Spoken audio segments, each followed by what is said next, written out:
Somewhere, right now, someone is about to spend 2 months of their salary on a single small stone for a question. Will you marry me? And the answer, they believe, requires a diamond, not gold, not a promise, a diamond specifically.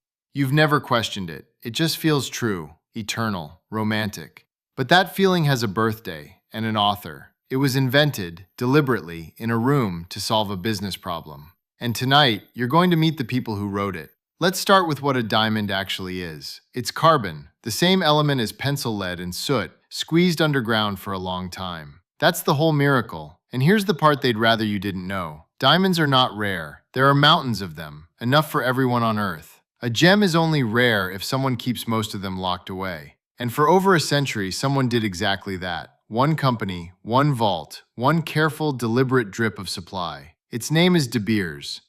The story begins in South Africa, 1888. A man named Cecil Rhodes is buying up diamond mines. He doesn't just want to sell diamonds, he wants to own all of them. Because he understands something simple and ruthless. Control the supply and you control the price. Flood the market and diamonds become cheap rocks. Starve it and they become priceless. So De Beers built a vault and began holding diamonds back. Soon it controlled about 90% of the world's diamonds. Not a company, a cartel. It could set the price of a diamond anywhere on Earth. But controlling supply solves only half the problem. Because in the 1930s, something went wrong. The Great Depression hit, and people stopped buying luxuries. Diamond prices were sliding. Engagement rings were shrinking. Young men spent less or skipped the stone entirely. De Beers had a vault full of diamonds and a fading desire for them. You can hoard all the diamonds in the world. It means nothing if people stop wanting them. So in 1938, a man boarded a train to New York. His name was Harry Oppenheimer, heir to the De Beers empire.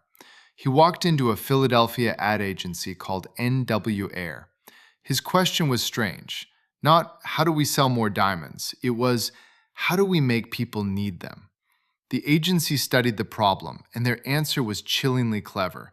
Don't sell a stone, sell an idea. Make the diamond inseparable from love itself, so that proposing without one feels wrong, cheap, incomplete. And they built that idea piece by piece. They sent diamonds to Hollywood, onto the hands of movie stars. They planted stories in magazines about famous engagements. They sent lecturers into high schools across America, where teenage girls were taught gently what a real proposal looked like. They invented something new. The size of the stone measures the size of the love. A bigger diamond meant a bigger feeling, a man's worth on her finger. None of this was tradition. There was no ancient custom. It was a campaign, and it was working, but the masterpiece was still to come. The year is 1947. Late at night in the agency, a copywriter named Frances Garrity is exhausted. She's forgotten to write a tagline for tomorrow's ads. Half asleep, she scribbles one line and goes to bed. 4 words. A diamond is forever. She thought it was nothing. She nearly threw it away.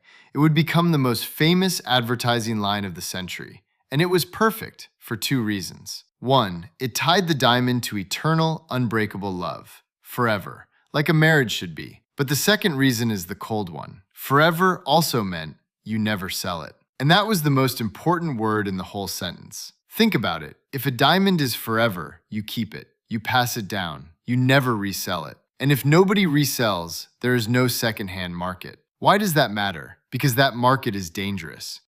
It would reveal the secret that the diamond you paid a fortune for is worth a fraction of that the moment you leave the store. The resale value is tiny because the stones aren't actually scarce. A diamond is forever kept that truth buried. 4 words protected a 100-year illusion. But how much should a man spend? They engineered that too. There's no natural answer, so De Beers simply invented one. First, the rule was 1 month's salary. Then the ads quietly changed it. 2 months' salary. A number with no logic behind it but their own profit. And men obeyed. They still do. A made-up figure became a moral duty. Spend less and you're told you don't love her enough. The guilt isn't yours, it was installed. But the most stunning move was still ahead. By the 1960s, De Beers looked east, to Japan. In Japan, the diamond engagement ring did not exist. It wasn't rare there, it simply wasn't a thing. In 1967, fewer than 5 in 100 Japanese brides wore one.